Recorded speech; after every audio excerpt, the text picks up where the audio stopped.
Hello guys, आज का video बहुत ही इंपॉर्टेंट होने वाला है। इस वीडियो में आपको बताने वाला हूँ कि अगर आप नया बिजनेस शुरू करने की सोच रहे हैं तो आपको कौन-कौन सी बातों को ध्यान में रखना है, कौन से पॉइंट्स को कंसीडर करके चलना है, जो आपकी बेसिक नीड है बिजनेस की, वो क्या-क्या होगी। तो ये सारी चीज़ें मैं सी खालिद आपका दोस्त आपको पूरे इस वीडियो में डिटेल में बताऊँगा।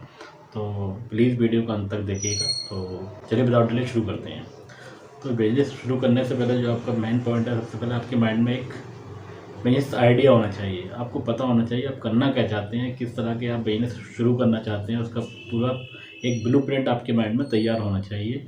और उस आइडिया की आपको वैलिडिटी भी चेक करनी चाहिए, मीन्स आप वो कितना इफ़ेक्टिव है और कितना मतलब वर्किंग होगा। ये सारे एनालिसिस आपको पहले से ही करके रखना चाहिए और इसको रिटन में करना चाहिए, आपको माइंड में नहीं करना चाहिए सिर्फ। इसके बाद दूसरा हमारा जो पॉइंट है वो आपका है बिज़नेस का फॉर्मेट, यानी कि स्ट्रक्चर ऑफ बिज़नेस आपका क्या होगा। आप प्रोप्राइटरशिप में काम करना चाहेंगे या पार्टनर बना के किसी को काम करेंगे या एलएलपी बनाएंगे या प्राइवेट लिमिटेड बनाएंगे। तो ये सब आपको पहले से ही सेट कर लेना है, आपको क्या करना है। इसके बाद तीसरा जो पॉइंट आता है हमारा, वो है आपका बिजनेस का नाम। देखिए, बिजनेस का नाम बहुत ज़रूरी चीज़ होती है। एक आइडेंटिटी आपकी पहले से ही सेट हो जाती है, क्योंकि जब आप ग्रो करते हैं तो आपके नाम से बिजनेस चलता है। तो बिजनेस का नाम आपको बहुत अच्छा सा, बहुत यूनिक सा रखना चाहिए और चेक कर लेना चाहिए कि ऑलरेडी उस नाम से कोई बिजनेस ना हो। जैसे अगर आप प्राइवेट लिमिटेड बना रहे हैं तो वो एमसीए वाले इसको मतलब रजिस्टर्ड ऑफ कंपनीज इसको करके देता है, आपका नाम अप्रूव ही नहीं करेगा। लेकिन अगर आप प्रोवाइडरशिप कर रहे हैं या पार्टनरशिप फर्म में काम कर रहे हैं तो आपको ये नाम पहले एक बार चेक करना चाहिए ट्रेडमार्क में, कहीं ऑलरेडी उस नाम से कुछ रजिस्टर्ड तो नहीं है। इसके बाद जो मेन है वो आपका है, आपका प्लेस ऑफ बिजनेस क्या होगा। आप कहाँ पर अपने रजिस्टर्ड ऑफिस रखेंगे, ये सारी चीज़ें आप पहले से ही तय कर लीजिए। इसके बाद आता है आपका जो है, आपको कौन कौन से लाइसेंस और रजिस्ट्रेशन रिक्वायर्ड होंगे आपके बिजनेस करने के लिए। आप प्रोफेशनल से कंसल्ट कर सकते हैं। आप चाहे तो मुझसे भी पता कर सकते हैं, मैंने अपनी डिटेल इस वीडियो के डिस्क्रिप्शन में मेंशन की हुई है।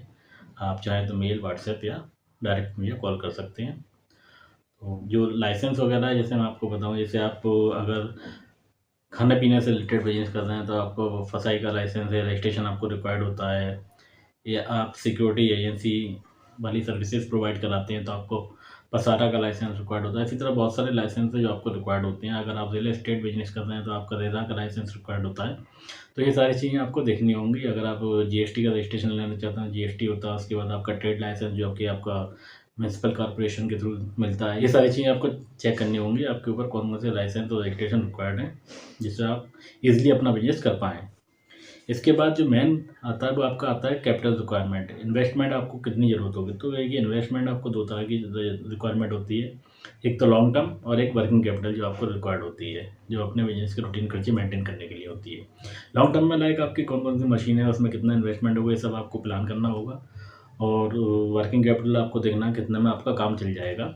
तो ये आप दो तरह से लगा सकते हैं। आप खुद का अपना फंड लगा सकते हैं या आप लोन के फंड भी ले सकते हैं। तो ये सारी चीज़ें आपको पहले से ही डिसाइड करनी होगी, कितना लोन फंड होगा, कितना ओन फंड होगा, जिससे आपको अपने बिजनेस को रन करने में कोई दिक्कत ना हो।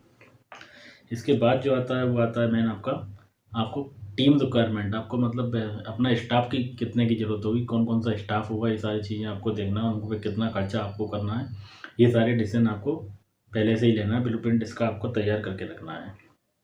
इसके बाद है आपका प्रोडक्ट डिटेल। आप किस प्रोडक्ट में डील करना चाहते हैं, ये सब आपको देखना है। और मैन्युफैक्चरिंग करेंगे या आप ट्रेडिंग करेंगे, पीछे से लाके आप उसको फिर से रीसेल करेंगे, तो ये सब चीज़ें आपको पहले ही डिसीजन लेना है। इससे आपको फ्यूचर में बिजनेस रन करने में कहीं कोई दिक्कत ना हो। इसके बाद जब आपने प्रोडक्ट डिसाइड कर लिया, कैपिटल भी हो गई, मशीनें भी लगी, आपको प्रोडक्शन भी स्टार्ट हो गया, तो इसके बाद जो आता है आपका वो आता है मार्केटिंग। तो अब ये इसमें आपको डिसाइड करना है कि मार्केटिंग कैसे करेंगे, उसकी कौन सा एरिया होगा, किस तरह के मतलब जो है आपको मार्केट अवेलेबल होगी जहाँ पर आप अपना प्रोडक्ट सेल कर सकते हैं। रिटेल में सेल करेंगे, होल सेल करेंगे, जैसा आप ये सारी चीज़ें आपको बिजनेस शुरू करते वक्त या करने से पहले ही आपको सोच लेना चाहिए, इससे आपको फर्दर कोई दिक्कत ना हो। एक और मेजर कॉन्सेप्ट आता है आपके प्रोडक्ट की प्राइस क्या होगी, क्योंकि मार्केट में कंपटीशन बहुत है तो बहुत ज़्यादा प्राइस आप हाई रख नहीं सकते। वो सारे एनालिसिस आपको पहले से ही देखना होंगे कि कैसे आप लो कॉस्ट उसकी रख सकते हैं और लो कॉस्ट पे आप कैसे मटेरियल अरेंज करके आप उसको मैन्युफैक्चर करवा सकते हैं। तो ये सारे डिसीजन आपको पहले ही लेना है।